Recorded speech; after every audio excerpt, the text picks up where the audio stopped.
now the young generation, like Prime Minister Trudeau, that we penetrate the cabinets. I also want to reiterate how deeply sorry Canada is for the situation this put President Zelensky and the Ukrainian delegation in.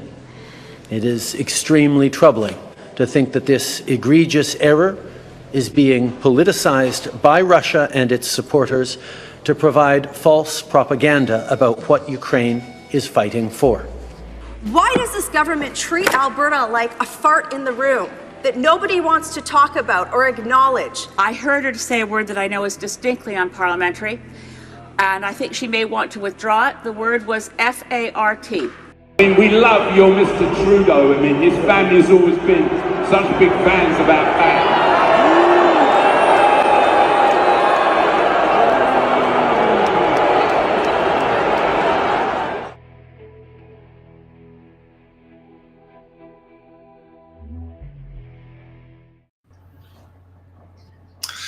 Good evening, everybody.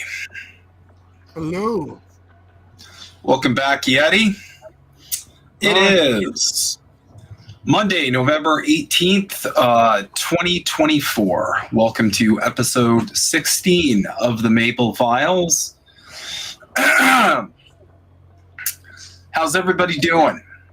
How's everybody coping? We're coping pretty good over here, so we're getting things built slowly, and I mean, not really slowly. It's going quite as good as I could really hope.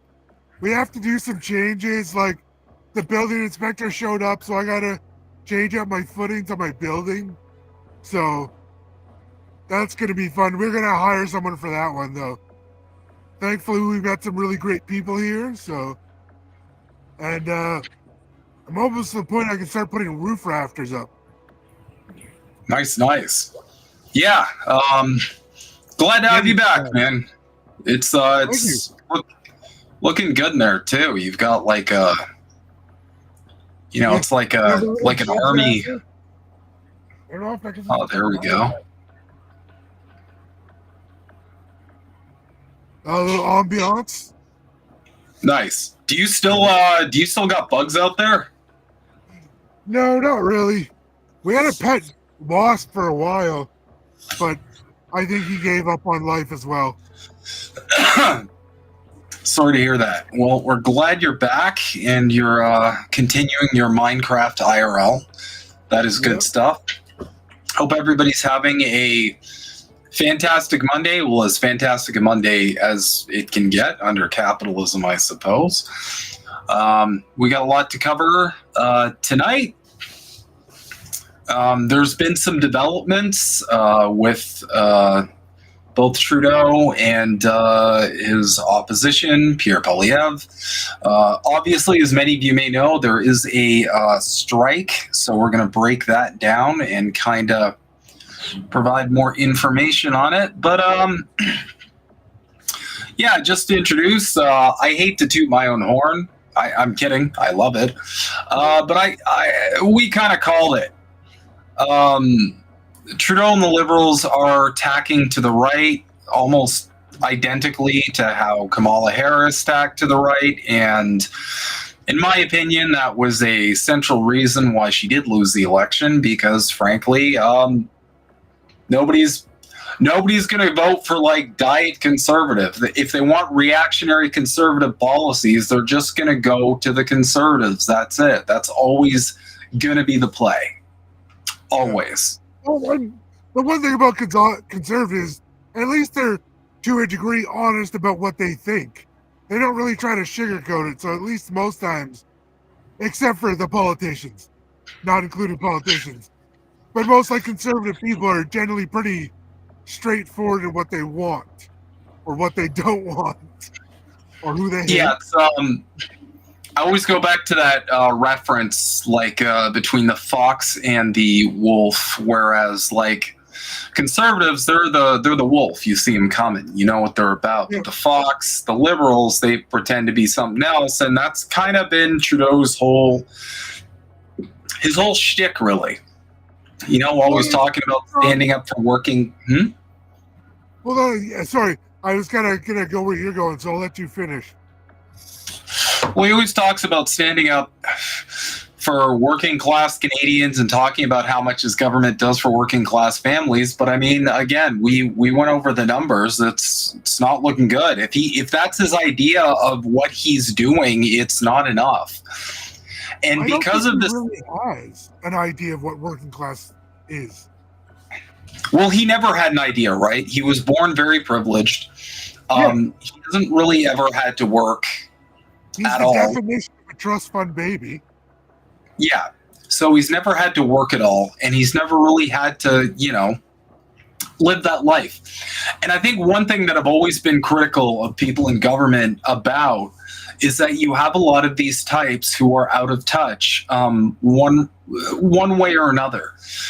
Joe Biden being a perfect example. Now, he's not as well-to-do as some of the other people who have been in government, but think about when Joe Biden was 20 years old. It was a different world. You could go to college, you could get a job, and one income could kind of like carry the family, and you could still have kids and own a home and own a car. And so when you have that person as president, they don't really have a good finger on the pulse. And of course, the same goes for Pierre Poilievre. For all of his working class rhetoric, which is the bread and butter of reactionary politics in this day and age, he's never really, none of these people have really had to struggle. They're certainly not, they don't have that experience of, spending most of your waking hours working your ass off only to be faced with a difficult decision of like being late on rent this month versus like being able to stock the fridge. And these are concerns that everybody I know is going through right now. Everybody I know is going through the same concerns. And you are completely right. That's the main thing with people right now is nobody is really being able to afford to live on what they're being paid. Hence why the Canada Post strike is happening.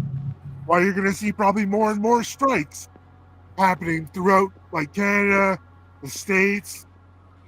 Is people are not making enough to even get by. And it's so many people that now enough are starting to get to the point where like, no, we might have to do something about this. I feel like, I've talked about this ad nauseum, but I feel like that's really the only actual way forward. I know a lot of people are heartbroken over Orange Bad Man getting back into office. And, his tariff policy is probably the dumbest fucking thing I've ever heard about. It's going to not do anything good for anybody in the working class, but this presents unique. China, and it's not possible for them to do that. Yeah. That said, this produces a unique opportunity because much like in the States, Canada's probably going to go through a similar transition when it comes to government. You've got the Conservatives who are gaining more and more support as people become more and more frustrated with Trudeau's direction he's taking the country in. Everything's getting more expensive, and Poilievre is offering, those pro-corporate policies wrapped up in working class wording that's so appealing to so many people. I've gone over it before, but this is always the same cycle we get into. You got neoliberals. They can't, they can't rise to the challenge, and that gives way for a conservative reactionary savior figure, which was Trump, and here it's Pierre Poilievre. And this produces it produces a unique opportunity because we're going to arrive at a point where not only are a lot of liberal people going to be very upset that they lost Pretty Boy, but there's going to be a lot of conservatives who start to realize very quickly, as a lot of the MAGA people already have, as Trump stacks his cabinet with the most insane neocon Zionist demons to the point where they're all just like, wait, what? We're going to get that too. Because here's the thing. He basically picked the cabinet of I'm not even trying to hide anything anymore. He's just like, I'll take all the people that suck and warmonger and want to murder children and just put them in one group. Yeah, pretty much. It's like he looked at all of the possible appointments, and he like called up AIPAC and was like, "Hey, can you just pick these for me? Just make it easier. I'm going to do whatever Israel wants for 4 years. That's obviously going to be my administration." And to everybody who's pretending to be surprised, he did that the first time. Yeah. Oh, I don't get people who are shocked by this. They're like, "What about America first?" I'm like, do you have any idea what the fuck he did for Israel during his first term? Are you high? Well, he moved the capital to Jerusalem, right? Mm-hmm. Yeah, which I really didn't quite understand fully at the time what that part of it was. Like, I've known about the Palestinian-Israel stuff for a long time, but I didn't quite understand that specific stuff. Yeah. That's my wife. Regardless. That's Miss Yeti back there. She's trying to hide Miss now. Yeti. It's not gonna work. That's okay. We appreciate you guys bearing with me here. And listen, the conservative PP supporters, the PP supporters here in Canada are about to get a rude awakening, because I hate to break this for everybody, but the Conservatives do not have a plan to course correct on the economy. Cutting the carbon tax isn't magically just going to stop the ruthless exploitation of the working class. It's not magically going to stop corporations. When it comes to housing, he's not talking about owning homes. He's talking about building homes. They want to build homes. They want to build homes so they can rent them out to people. They don't want to actually help the working class. They want to screw us more. Yeah, and that's what I mean when I talk about these policies that are they're sold to you in a way that it's going to help you, but it's not going to help you. It's going to help the people that are the problem. This is. In 2024, I'm just shocked that the same shtick is working, because it's the same shtick that has been working over again. And what they do is they sell you on like the law or the idea that they want to pass through, maybe. But then it goes through all the lobbyists and gets cut as it goes along the list, and then you end up with nothing at the end. Mm-hmm. For the actual people that need it. Yeah. Anyway, without further ado, we'll hop into the news about it. Get that going here. Trudeau says he could have acted faster on immigration changes, blames bad actors. You mean the bad actor that we have to put up with on your shitty YouTube page? We'll get into that too. That's... But I digress. We'll break right into it. Prime Minister Justin Trudeau says the federal government could have acted faster on reining in immigration programs after blaming bad actors for gaming the system. Trudeau released a nearly 7-minute video on YouTube Sunday talking about the recent reduction in permanent residents being admitted to Canada and changes to the temporary foreign worker program. Over the next 2 years, the permanent residency stream is being reduced by about 20% to 365,000 in 2027. In the video, Trudeau talks about the need to increase immigration after pandemic lockdowns ended in order to boost the labor market, saying the move helped avoid a full-blown recession. But after that, Trudeau says some bad actors took advantage of the programs. Some saw that as a profit to game the system. We saw way too many large corporations do this, Trudeau said. Did you really see that? Or was maybe the incentive a little closer towards that than you're letting on there, Trudy? Because I'm sorry. I've done this. He did not know what his policies do. He plays dumb all the time. And yeah, sorry. Continue. No, it's okay. I've done this dance too many times with liberals. It's what they always do. They do shit that directly benefits corporations, and then they're like, I didn't know they would just be bad. You didn't think corporations would use every lever at their disposal to make a profit like they have been doing since corporations were a thing? You didn't know that was going to happen? Come on, buddy. Like Alec Baldwin was when he shot that lady. That's how shocked they are. Oh, that happened. Oh. Yeah, like, come on, man. Come on. You gotta, like, don't insult us to this degree. At least pretend to come up with a justification that doesn't make everybody feel like you're talking down to them. But alas, Trudeau, being a narcissist, can't help but talk down to people. Give me some background to the story or something. I'm paying my money for a story now, at least. I want to get something. The Prime Minister adds that too many colleges and universities used international student programs to raise their bottom line as non-Canadian students pay significantly higher tuition. He also said scammers targeting vulnerable immigrants with bogus path to citizenship. Looking back, when the post-pandemic boom cooled and businesses no longer needed the additional labor help, as a federal team, we could have acted quicker and turned off the taps faster, Trudeau said. From there, Trudeau talks about the new immigration plan with the stated goal of lowering the amount of permanent and temporary immigrants coming to Canada.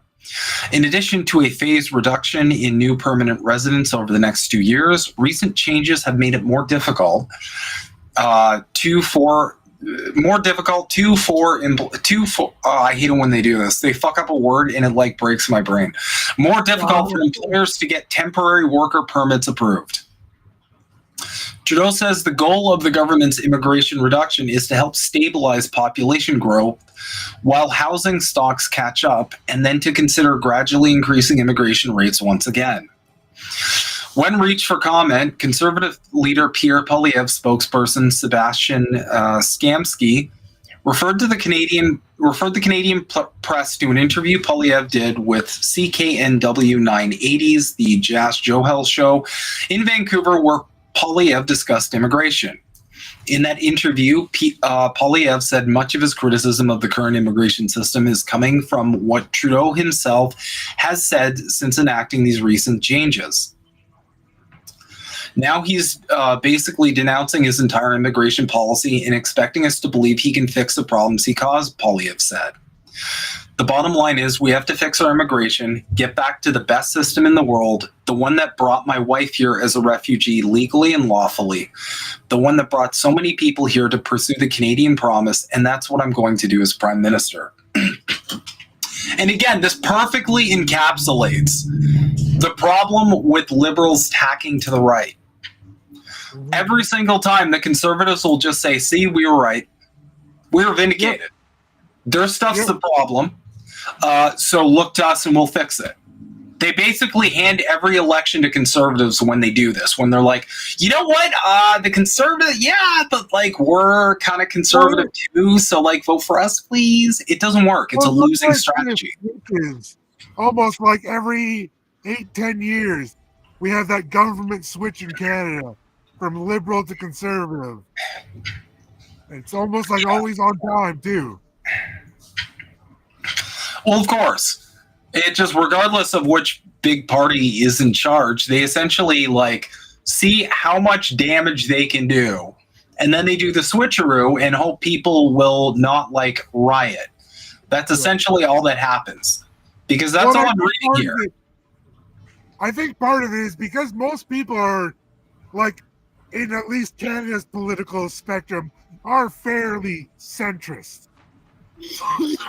So it's easy as the vast majority is willing to kind of like jump over every few years. Yeah, you're saying, that's what you end up seeing is you see people that are just kind of really just wishy-washy all the time. Well, so yeah, and also, I mean, also, it's like it's always the ratchet effect with these groups too. You know, the Liberals exist to prevent any movement to the left while the Conservatives continually move the country right. And, of course, we can't have any progressive policies despite how overwhelmingly popular they are in every friggin' country, because that's communism or something. Which the right... Communism. But communism is bad. Wait. Yeah, which the right helps them with every time. Because every single time I see any kind of progressive policy, we saw it with the NDP. Anytime they try and be like, hey, we should fix this because working Canadians are struggling, you get some conservative chowderhead being like, that's communism. I told you they were communism. Him and Trudeau are communism. They do this every time, and they help them. They help them because of that populist conservative rhetoric. It always creates this narrative that it's like what they're trying to do, don't look at how it'll actually affect you. It's bad. It's bad because of the big scary boogeyman. So and it's in conservative ideology, and they are right in the way our tax system is done, it's like we the people pay for it. But it's like you try to explain how you can make taxes off selling of the resource of the land, and they're like, oh, that's a good idea. And it's like, yeah, that's basically socialism. And it's like, wait, what? But it's like, you can't really think socialism because they immediately don't want to listen either. And I mean, they've been told what socialism was bad their whole life. But they're not going to believe you just because you say 5 minutes, right? So it's... Exactly. And the funniest thing, too... is that, what I hear this from conservatives all the time, where they're like, why are we, it's this kind of contradiction that they're not aware of, where they'll go why are we sending money over to Ukraine? Why are we sending money over to, well, they don't mention the other country because that's a no-no in conservative land. But, sorry, I'm just going to reply to Kurt Henning. Was the best. Yes, that's correct. No, I'm not on a camping trip. My wife and I moved to Nova Scotia, and we're building a homestead. So currently I have a 12 by 16 cabin I'm building. I have all the walls up and some of the side up now. And we're just in a 16-foot yurt tent. We've been here for about a month and a bit now. So yeah. A couple of people have asked if I was camping, so I thought I'd quickly reply to that. No, it's all good. Yeti is doing Minecraft IRL. It's pretty dope. Yes, Miss Witchy. But yeah, there's always this massive contradiction of conservatives being like, why are we sending money over to Ukraine when we could spend it on Canadians or spend it on Americans or blah, blah, blah. And it's like, okay, but when we try and do that, you just say it's socialism and it's bad. So which is it? Where do you want this money to go? Because you don't want it going to foreign aid, but you don't want it going to Canadians because then it goes against your programming. I do want to think about it when we complain that military aren't getting enough. Enough. My brain stopped there for a second. That's okay. Yeah, where they complain that the military people aren't getting enough in their pensions. Yeah, that's because you guys want to cut all services. All the time. Every time. That's who gets affected, but they don't realize that. One interesting thing, and I'm noticing this across the board with the rhetoric. This rhetoric is very interesting from Pierre. Get back to the best system in the world. I don't know about you, but that sounds kind of familiar. Brought so many people. Pursue the Canadian promise. What is that? Just your American dream. Exactly. Did you just make up a Canadian version of the American dream? This is just make Canada great again. This dude is just you know what? Let's just copy everything the Trump campaign did. We'll just run on that and we'll win because of how fucking useless Trudeau is. Let's see. This is what we I covered don't last understand how people don't see it. Yeah. As for concerns around the potential for increased irregular migration with U.S. President-elect Donald Trump's deportation promises, the official said the video was filmed before the American election. Like I covered, that's definitely going to be a factor, and it's going to give Poilievre like the perfect opening. It's going to give him the perfect opening, because the second this starts affecting immigration here in Canada, he can just sell it. Like, yeah, you know, this immigration's out of control. You got to vote for me. I'm the only one who can save the world or whatever. Yeah. But yeah, It's weird that everyone's looking for a savior, but at the same time, it's the same people that are like, oh, if you follow someone, you're a sheep. It's like, well, are you not really kind of like doing exactly what you're telling people not to do by like idolizing random people? Yeah, I mean, it's always interesting to me because these two groups of people accuse one another constantly of being in cults. And it's like, they don't understand. It's like, well, no, you guys are both just on teams. You're like, my team has to win at all costs, and I don't like damn everything else. Yeah, it's like Toronto Maple Leafs and Montreal Canadiens. It's almost what we have. Yep. So we'll go to the video now.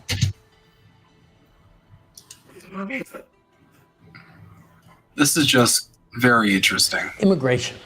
Let's talk about it. In the last 2 years, our population has grown really fast, like baby boom fast. And increasingly, bad actors like fake colleges and big chain corporations have been exploiting our immigration system for their own interests. So we're doing something major. We're reducing the numbers of immigrants that will come to Canada for the next 3 years. Today, I'm gonna let you in on what happened, where we made some mistakes, and why we're taking this big turn. There are two kinds of immigration in Canada. The one you probably think of most is permanent immigration, like when families come to Canada to settle, call it home. Every year, the government determines the right number of permanent residents that we want to admit. That's how it's been done for decades. But a plan that only talks about permanent immigration misses the other pathway, temporary immigration. Temporary residents are people who come to Canada for a limited time, like international students, temporary workers, and so on. They come to work a job or go to school. When the job is done or when they finish their degree, most return home. Some apply to stay as permanent residents, but most return home. So back to this year's plan. Historically, Canada's annual immigration plan just looked at permanent residents. The number of temporary students and workers that we admitted each year was left to the demands of the economy. It's usually a small proportion of our population, so it's never been a part of the long-term immigration plan. But after the pandemic, our economy came roaring back quickly, and we needed a lot of workers fast. Yeah. Canada is in the middle of a huge labor shortage. Temporary foreign workers became such a significant part of our workforce that it'd be a mistake not to include them when we plan our immigration levels. So this year, we did exactly that for the first time. We laid out a plan that sets targets for both permanent and temporary residents. This way, we're getting the full breakdown of people coming into our country, so we can prepare the homes and infrastructure needed to support them. Like I said, immigration is based on demand. When we set our targets, we look at every province and territory. We ask the premiers, what are the gaps in your workforce? Is your population growing or getting older? We field calls from businesses, CEOs, economic experts, all sharing their thoughts on where we should set our targets. We've had a chronic shortage of labor for the last decade. It is the number one issue of all manufacturers across Canada. So we think there needs to be more, push the pedal to the floor to bring more people into Canada, because Ontario is facing a generational labor shortage. 380,000 jobs are going unfilled. It's no surprise that every sector has different wants and needs when it comes to immigration. But after the pandemic, they all came to us with the same message. After 2 years with closed borders, we need more people, more workers, fast. So we brought in more workers. And it was the right choice. It worked. Our economy grew. Restaurants and stores reopened. Businesses kept running. But most importantly, in spite of lots of economists' predictions, we avoided the worst-case scenario, a recession. But some saw that as an opportunity to profit, to game the system. We've seen way too many large corporations doing this. The government says the program has been used to get around hiring Canadian workers in some... Well, no shit! That's okay. Do you guys want to hire me? Because that's the first thing I would... That's the first thing I would have said. The second you proposed all of this. That's the first thing I would have said. Oh, well, do you think that maybe corporations are going to use this in the most, like, exploitative way possible? That should be what you're thinking about with every single decision you make under a capitalist country. You will have corporations that are going to use every lever at their disposal, like I said, to maximize the amount of profit. Of course they're going to exploit labor using this. Of course they are. But where I always break from liberals is, I think without a shadow of a doubt he knew that. I think his lobbyists probably knew it too. But again, they have to paint this in a way, and just this statement alone, by the way, this is gonna be a slaughter in the upcoming election. This is gonna be a bloodbath. Because, like, first off, you're admitting essentially that you don't know what you're doing on some level. So you're handing the authority to the Conservative Party. That's number one. Number two, you're essentially admitting that you have no defenses against corporations taking advantage of your proposals and your policies. That's the big one, because you're going to lose anybody. You're going to lose anybody to the left of you, because that's our concern. We're like, okay. Well, really, that's the big role of government, is to control corporations. Yeah, that's always been the deal. If we want to live under capitalism, then government needs to kind of regulate that. Government needs to fix, or at least pretend to account for, the internal contradictions of the capitalist system. Because if those contradictions run unchecked, it's just a speed run back to fucking feudalism. That's where we're headed. So if we don't have a government that is capable enough to do that, what you are essentially doing is you are paving the way for a conservative majority by alienating everybody to the left of you and validating, like vindicating, everybody to the right. I'm going to make a prediction right here, right now. I think in this upcoming federal election, the Liberals won't even be second. I think they'll be third. I think for the first time ever, the NDP might actually blow the Liberals the fuck out. Because you are essentially turning everybody off your party. You're turning anybody to the right off your party who were pretty much on board. They were like, yeah, you know, like, I kind of agree with it. There's some areas where I feel like, you know, they're a little too progressive, but for the most part, it's good. And everybody to the left of them who's holding out hope that you'll go further left is going to be alienated as well. This is going to be it's going to be historical. I'm going to predict that it's going to be even worse than Harris's loss to Trump. I think Trudeau is going to get windmill dunked on with the fury of 1,000 suns. And if I'm wrong, that's just because it was all rigged, and I'm secretly right. I guess that's how liberals and Trump supporters. Some instances. Far too many colleges and universities used international students to raise their bottom line. There are the diploma equivalent of puppy mills that are just churning out diplomas. There is fraud and abuse, and it needs to end. Because they could charge these students tens of thousands of dollars more for the same degree. And then there are really bad actors who outright exploit people, who target vulnerable immigrants with promises of jobs, diplomas, and easy pathways to citizenship promises that would never come true.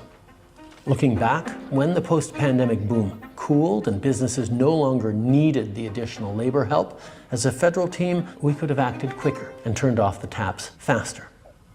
Now, it is time to make the adjustments to stabilize the immigration system that we need and get it working right for Canadians for right now. Immigration is primarily a federal job. We have the levers to rein it in, so we are.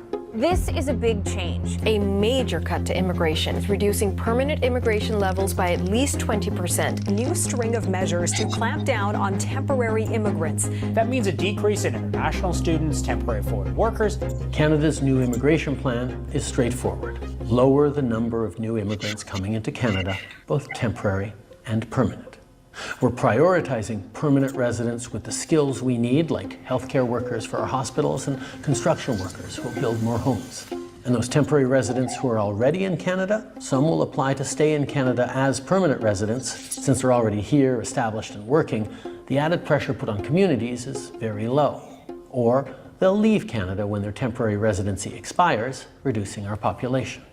Some temporary residents may turn to our asylum system when their visa expires as a shortcut to stay in Canada. Those claims will be analyzed and processed, and if their claim fails, they'll be sent home. Between the amount of people coming and going, we'll effectively pause population growth for the next 2 years. Then from 2027 onwards, it'll balance out and slowly start increasing again at a sustainable pace. In fact, that gets us back to the population growth path we were on before the pandemic. This pause is going to give our economy and our communities the chance to catch up with things like our plan to build millions more homes. That's not stopping, but now we'll have a little more breathing room as we build. We'll see more corporations investing in Canadian workers and youth rather than relying on cheap foreign labor. Our cap on international students is already bringing rental prices down in big cities, and as we keep that cap in place, rents will keep coming down. We're making the system work for Canadians and for newcomers, rather than for the big box stores, chain restaurants, immigration consultants, and sham colleges that exploit it. Immigration is a great thing, and we're lucky that so many people dream of coming to our country. Fulfilling that dream depends on having a good job, a decent place to live, and health care that you can access when you need it. We have to make sure our population isn't getting out ahead of those things. All right, so I'm just answering Nihilo here. What do you think Poilievre will do with his immigration policy once he gets in? Leave it as is, deep in the cut. So I have a theory. I have a theory for why all of Donald Trump's rhetoric is focused along immigration to the point where it's like a nervous tick. That he keeps just blaming every problem he can on like the millions and millions of immigrants or whatever. I apply this theory to Poilievre as well. I think what's behind all of this immigration panic is a digital ID. I 100% think that is the angle here. First of all, because conservatives are in a really tough spot when it comes to immigration, period, because a lot of their benefactors directly benefit from cheap immigrant labor. They benefit from it. So right off the bat, anything that benefits corporations is going to be a hard sell. Now, what I think could be entirely likely is we start seeing digital IDs or, similar types of like tracking apparatus being applied or at least introduced. I have a long-standing bet that I'm willing to bet $100 with anybody. It's an open bet that Donald Trump is going to introduce digital ID within 4 years. I'm actually certain on that. I wouldn't be surprised either, actually. Yeah. Because again,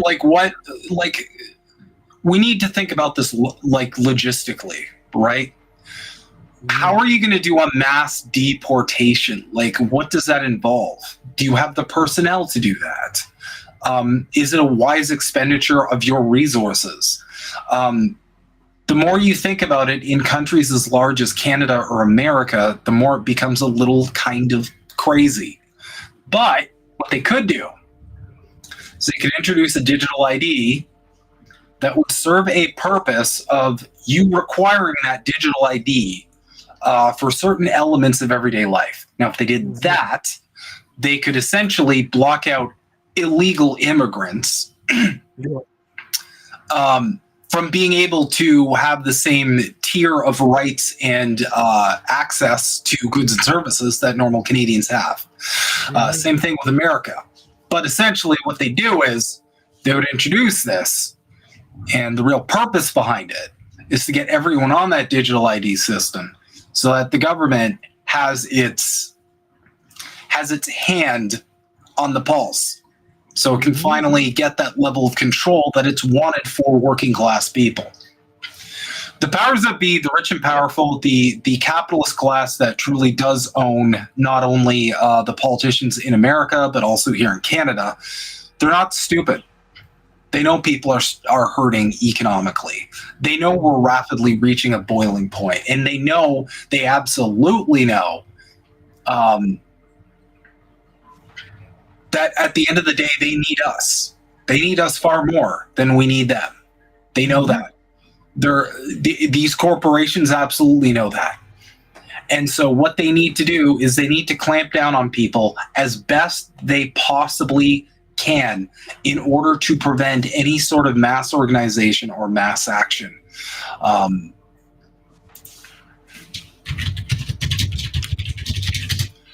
But yeah, I digress. We're going to move on to what the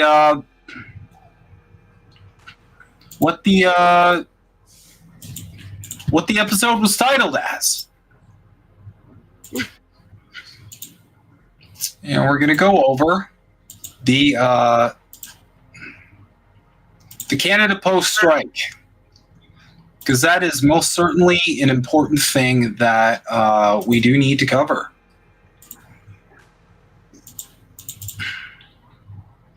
What you need to know about your mail during the Canada Post strike. And as always, this goes without saying, but solidarity with the strike workers always in every single case. It may take some time for mail service to return to normal even after the strike ends. Canada Post has stopped delivering mail across the country as of Friday because tens of thousands of postal workers are on strike over wages, working conditions, and other issues. The shutdown will affect millions of Canadians and businesses nationwide just as the busy holiday season is getting underway. Here's what you need to know. What does this mean for deliveries? Canada Post isn't processing or delivering any mail and parcels for as long as the strike lasts. Some post offices will also be closed. For items that are already in the mail, service guarantees could be affected. It may take some time for mail service to return to normal even after the strike ends, according to a statement from the corporation. From the corporation.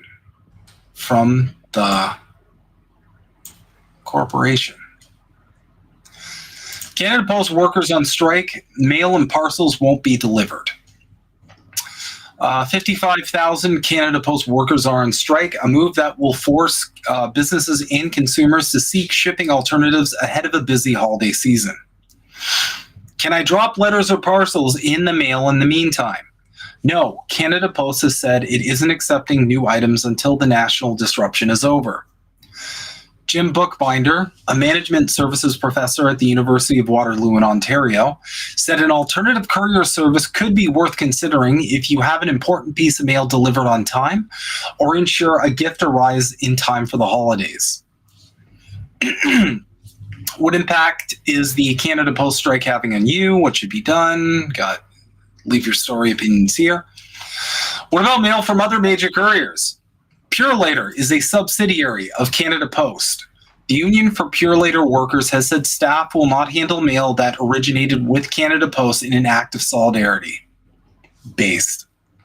Oh, that's based. I love that. All right. We're just like to die on me. Sorry. No worries, man. Whenever it dies, I'll just I'll just, point it out. And I pretty much have this. That's pretty much it. Okay. So, yeah, it shouldn't be too bad. But FedEx deliveries aren't affected by the strike. A company statement said there was a contingency plan in place to manage volume while Canada Post is out of commission. CBC News has contacted UPS Canada for information on its service. How much does this affect rural communities, which I would be a part of? They will be hit particularly hard. Rural and remote communities across the country rely solely on Canada Post for deliveries because many private for-profit courier companies don't spend the money to fully service those areas. In some cases, couriers send mail part of the way, but it's Canada Post that carries a package for the last few kilometers. Will I still get my assistance check from the government? Canada Post and the union have agreed to continue delivering government benefit checks, including old age security, the Canada Child Benefit, and the Canada Pension Plan during the labor disruption. A statement said seniors and others who rely on the mail service will still receive timely financial assistance. The corporation said all November checks should be delivered on Wednesday, November 20th. December checks would arrive on Wednesday, December 18th. Service Canada has urged Canadians to set up online accounts and direct deposits so they can receive their benefits without delay. The government department has more information here on which services may or may not be affected by the strike. What about bank statements? Several Canadian banks have reminded customers to switch to online statements and e-banking to manage statements, bills, and other banking communication. CIBC said customers are still required to make regular payments and meet financial obligations on credit cards, loans, and mortgages when the post is disrupted. Other banks, including Scotiabank and BMO, have issued similar statements. So one of the things that annoys me the most is banks going to like no tellers. Yeah. How much will this hurt small businesses? The Canadian Federation of Independent Business said 80% of the country's small businesses rely on Canada Post for shipping goods, invoicing, and receiving payments. President Dan Kelly said the strike is really bad timing and a terrible blow to small businesses, especially after the port strike in BC earlier this year. Yeah, well, the point of strikes is that they're not supposed to be convenient. That's the whole point. The point of the strike is to draw enough attention to a base of workers that something is done about it. Mm-hmm.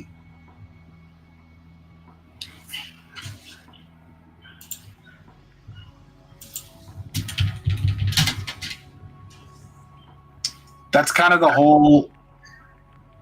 We're just getting the ports back in operation, and now retailers may start to receive goods again that were frozen in the ports for a while. But now they're going to struggle to get them. Let's see. Oh, shit. I totally forgot to take that comment off. There we go. Okay, perfect. Okay.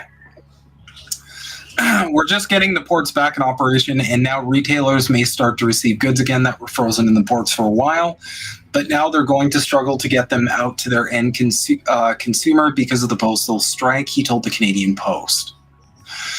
CFIB says businesses worried about cost deliveries, cash flow amid postal strike. Corinne Pullman, Executive Vice President of Advocacy for the Canadian Federation of Independent Business, says her organization asked members what they were worried about ahead of the Canada Post strike. Kelly said the strike will also freeze business invoices already traveling through the mail system, sending people scrambling to try and get money. Again, strikes are not supposed to be. Oh, and just as a call out, I believe Yeti's laptop just died. But we're almost through it. Like I said, though, Strikes are not supposed to be convenient. That's the whole point. It's supposed to disrupt the system. And something that I will admit I struggled with as a kid was I would always get mad at the strikers, because you got a lot of propaganda that are trying to make people get mad at the people striking. You should not. All of that pressure should be on whatever company the strike is associated with.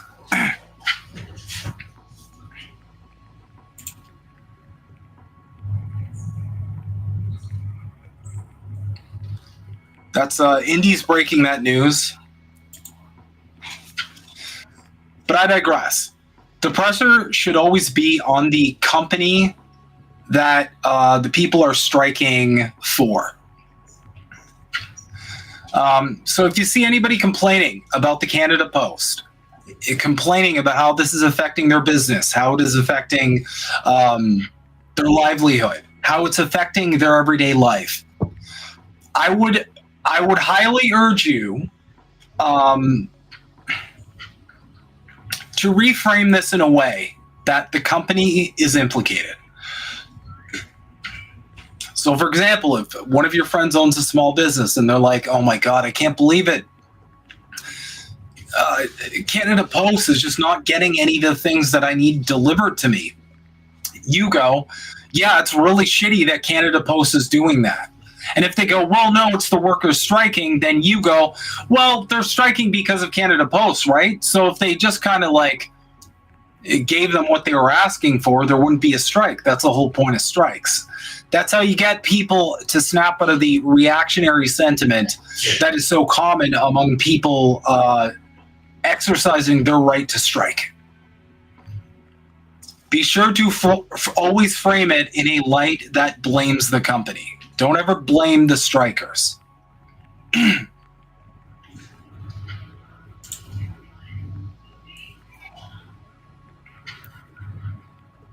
Bookbinder at the University of Waterloo professor said retailers could consider alternatives like FedEx or UPS, but noted mailing parcels would likely cost 30 to 40% more in shipping. Can the government order workers back to work? The government has that power, but didn't have plans to use it as of Friday morning. I'm not looking at any other solution other than negotiation right now, Labour Minister Stephen McKinnon told reporters in Montreal. Every day is a new day in collective bargaining, and we are going to continue to support the parties in any way we can and make sure that they are able to try and get a negotiated agreement. So, that is everything you need to know about the Canada Post strike. I stand in solidarity with the workers who are striking to try and get things like better wages, better treatment. Excuse me. I personally hope that one day we're all in this boat.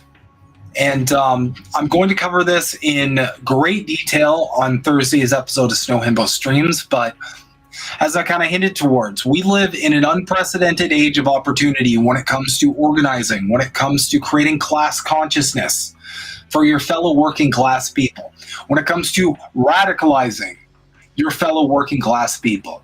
We live in an unprecedented age of this right now, where there are many, many opportunities to be had.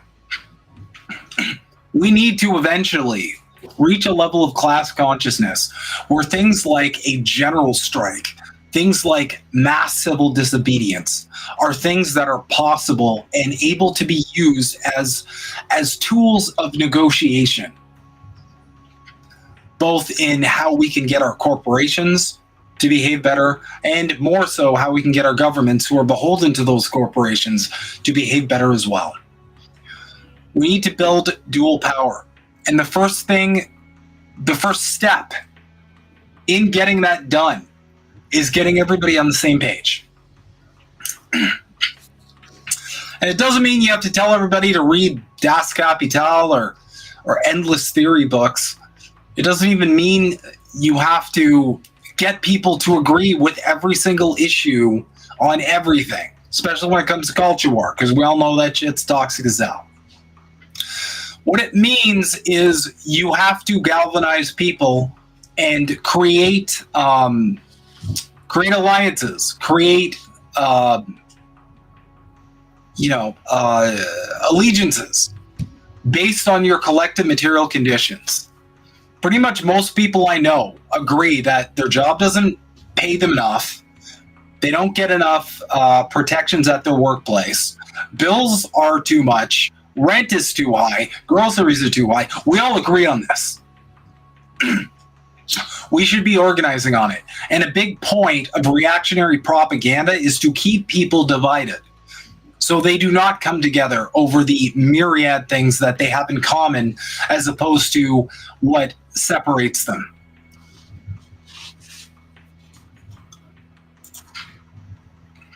Exactly. Against capital. I'll make sure to not leave that comment up forever this time. So I do hope that the workers at Canada Post reach a fair agreement. And I want to ask everybody here, let this inspire you, okay?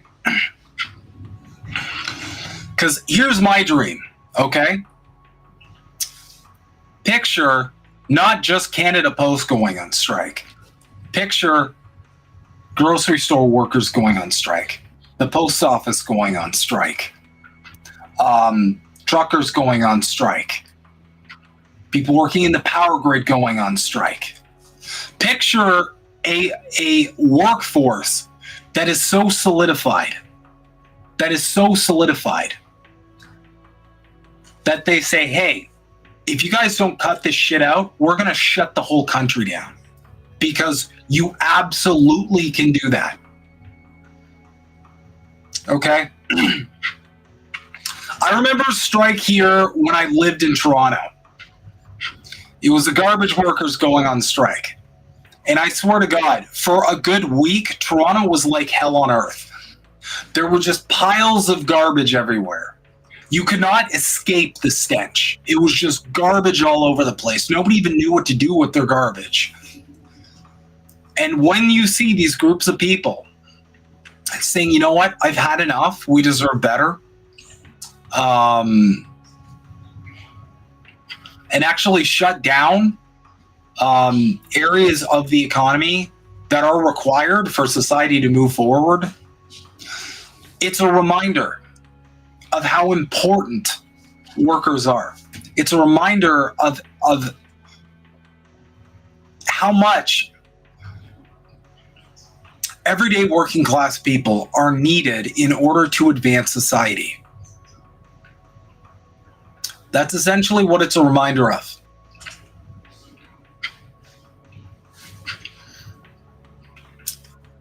Actually, I'm curious because I don't know this.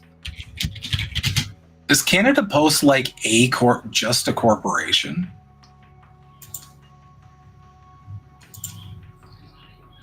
I'm super curious now.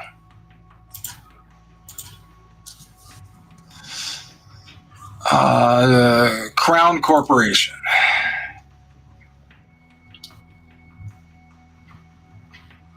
Okay. State-owned enterprise.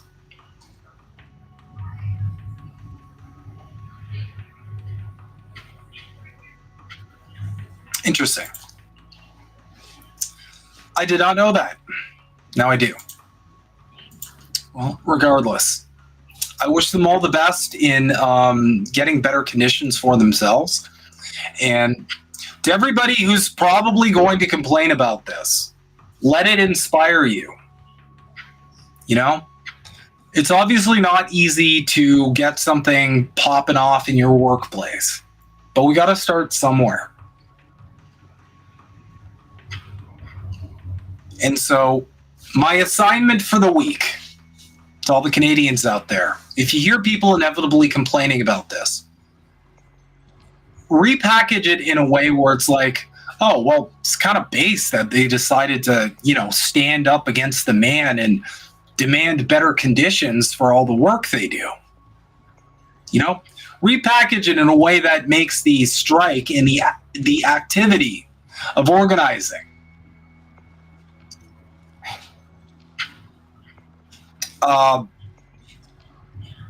inspiring, something that people should do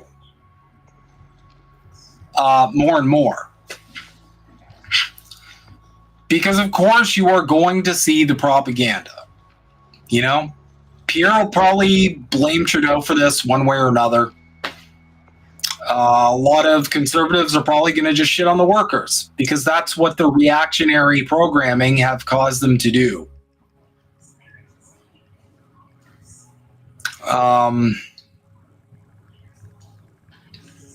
But yeah, that's at the end of the day, that's my main assignment for everybody for the week.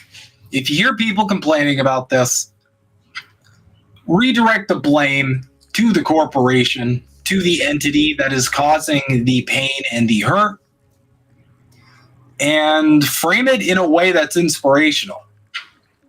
Again, I'll be going over this in great detail on Thursday on ways that, you know, you can radicalize people and get people, you know, more on the same page when it comes to what's needed to move forward. Because we got a lot of work to do, and frankly, I'm sorry, liberals, conservatives, even the NDP, they're not the way. They're not going to get us what we need. They're definitely not going to speak to the material conditions of the working class, because these parties are beholden to capital. Period. They always will be. They will always give you just enough to prevent you from going out into the streets. And the problem is, the main issue we have right now is that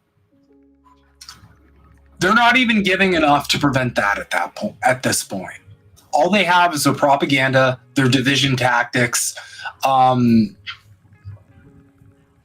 you know, and that's right.